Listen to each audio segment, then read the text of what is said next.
Gamers, 4.5 is upon us, and I want to talk about the patch, and I want to talk about the new character, and I want to talk about my recommendations for Pulse, because I think that this is a major skip. I know I say it all the time, but there are some banners in this current patch that are most likely going to be game-changing for your account. And I want to talk about Geo as a whole, because now that we've got more characters, I'm noticing a bit of a pattern. And I don't like Geo in the way that I'm not building my account for damage over time in Honkai Star Rail. I think that a lot of Geo units are on a bit of an island, and I just don't think that it's a good idea to pick up a bunch of these Geo units unless you're going ham down that route. People who are building damage over time in Honkai Star Rail have a completely different account than me, and value it completely different than me. And so there's some Geo enthusiasts that are probably really hyped here. But for me, I think that this is an absolute skip and a terrible pickup for a lot of people's accounts. And I want to explain why. And I want to explain why because I use this character here, Arataki Ito. Now, Chiori is a split scaling unit. So she scales from attack, but also defense can give her some value. Meaning, she could use Yunjin, she could also use Goro and get some value in her kit. But someone like Arataki Ito is fully defense scaling. And the issue with that is if you go and you get Arataki Ito and you want to build him properly, you typically have to go really ham into his artifacts that are only really good on him and not good on 99% of the characters in the game. But you also need to do the same thing for the 4-star units to give them as much defense scaling as possible to make them valuable for him. And even though she is a split scaling unit, I feel like a lot of the Geo units and the supports for them need a lot of investment to get them up and running. But it only works for them. It's like a niche thing. And so if you're building different elements and different characters, you can use a lot of the same artifacts for a lot of characters. It gives you diversity with your emblem or your artifacts, and you can use the emblem set on everybody. But I just feel like Geo is this niche that it's never optimal. I've got a crazy Arataki Ito with his weapon, and in a lot of cases I feel like, dang, I don't know if this is good. I don't know if this is my best option. I can hit really hard in niche situations where I don't have to deal with elements, but in order to make him hit as hard as possible, I need to not have elements on my team. I need my Goro, and I need my Geo supports, and I lack the ability to shred shields. And so there's moments that he shines, and there's moments that she's gonna shine. But I think it's few and far between when you look at the grand scale, like the grand scheme of the game. And for me, it's a skip. And I just have a hard time recommending a character like this when Neuvillette is coming. Now, the game isn't all about damage, but it's kind of about damage sometimes for the Abyss and for me and progressing your account. And for me, Neuvillette has power crept so many units. He's just crazy. And Kazuha is one of the best supports in the game that can work with any team. So it doesn't matter what DPS you like. It doesn't matter what element you like. It doesn't matter what characters you're using. You can pretty much throw him in the team and he's almost optimal in every single one. And so it's hard for me to recommend any of these other passable DPS characters. They're fine, they're passable, but they're not as good as this guy and this guy for your account in most cases. But let's just also go down that can of worms. I don't have Neuvillette. I could have got him and I skipped him, even though I saw the numbers, because I found him boring. So I understand other people are going to find some of these units boring and they don't want them, and that's okay. You don't have to get them. I skipped Neuvillette, one of the best damage dealers in the game, because he seemed boring to me. I just didn't want to do it. So that's all right. But I also have a very well-built account with many options, and I can kill everything in the game easily. But for a new player, it's hard for me to not recommend one of the craziest, most powerful things, and that's these two characters.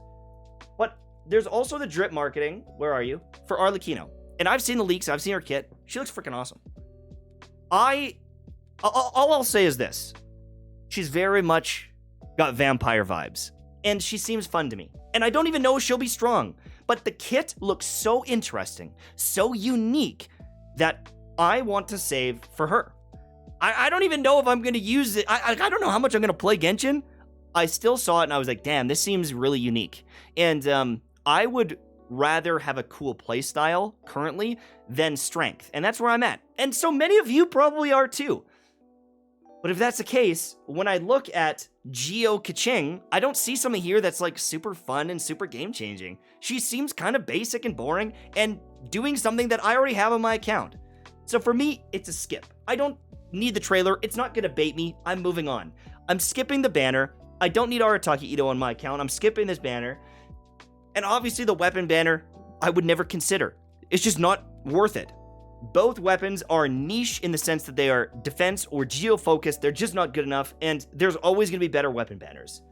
This banner is also giant bait. I would not recommend anyone go on these banners unless there's a niche situation where there's a particular weapon you want, then it could be better. As long as you can go to pity, you can get it. But these are kind of weird, scuffed banners.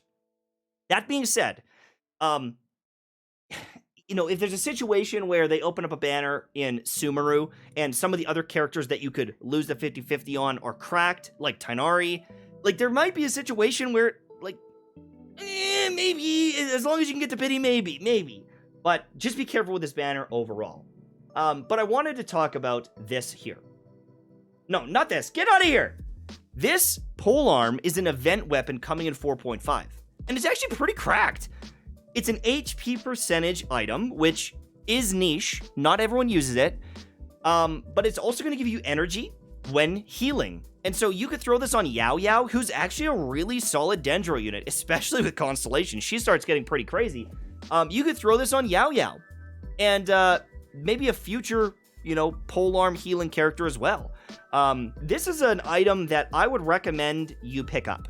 I haven't looked at all the 4-star free-to-play options for polearms and HP scaling polearms. Like, I know there's a blue one that's available, like the slime tassel or black or white tassel. I don't know. But this seems like a pretty good option, and with event weapons, they go away. You can't get them again. So this is probably something you might want at least one copy of. And if you can max refine it in the event, if it's a fun enough event, probably should do that. Because getting 16 energy every time you heal on a short cooldown, not bad. Not too bad.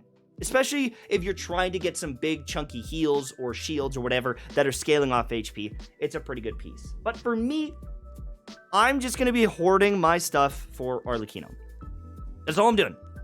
I'm going to go do the Abyss each week. I'm going to log in and do the events probably. But 4.5 is a very big filler patch, and it's essentially just an opportunity for me to save a few pulls for Arlecchino. I hope that she's awesome.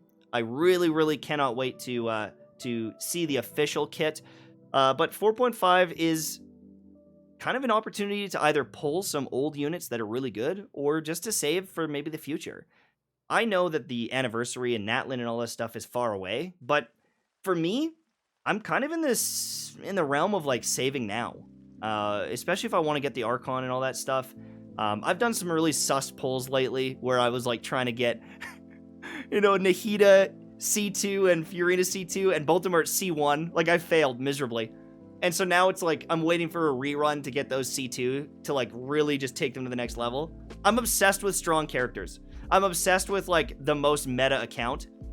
And, I need to start saving if I want to patch things up, because I've made some bad choices. I'm in a hole.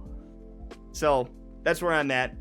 If I'm being 100% honest, if I look at Genshin Impact and the different stuff they're doing, the dev notes that they're done, the upgrades to the TCG and all these different things, stop. I'm having a harder and harder time playing the game, if I'm being honest with you. It's getting rough.